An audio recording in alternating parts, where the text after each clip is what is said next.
Pierre-Alexandre Isser, jardinier paysagiste.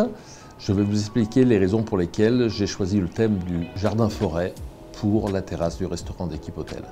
La terrasse du restaurant Équipe Hôtel, c'est un jardin-forêt, c'est une immersion dans la végétation.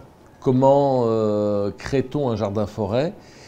C'est par la multiplicité des arbres qui vont s'associer, s'enchevêtrer entre eux, avec une végétation tapissante de style fougère. Il y aura beaucoup de troncs, de bouleaux, de saules, et c'est la multiplicité en fait, de tous ces arbres qui seront les uns à côté des autres qui vont faire qu'on va se sentir dans une forêt.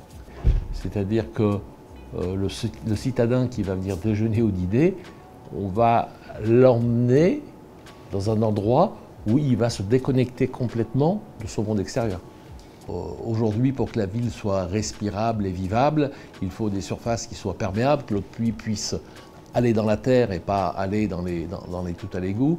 Les arbres et les plantes oxygènent la ville, c'est-à-dire qu'elles absorbent le gaz carbonique, elles rejettent de l'oxygène, elles font baisser la température. On parle aujourd'hui des canicules, on parle des îlots de chaleur.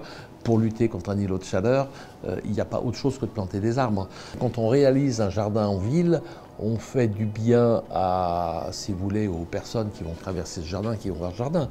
Mais on crée un îlot de biodiversité, et plus il y aura d'îlots de biodiversité dans la ville, plus toute une microfaune, une microflore pourra s'y installer et vivre, et plus la ville sera vivable pour les humains.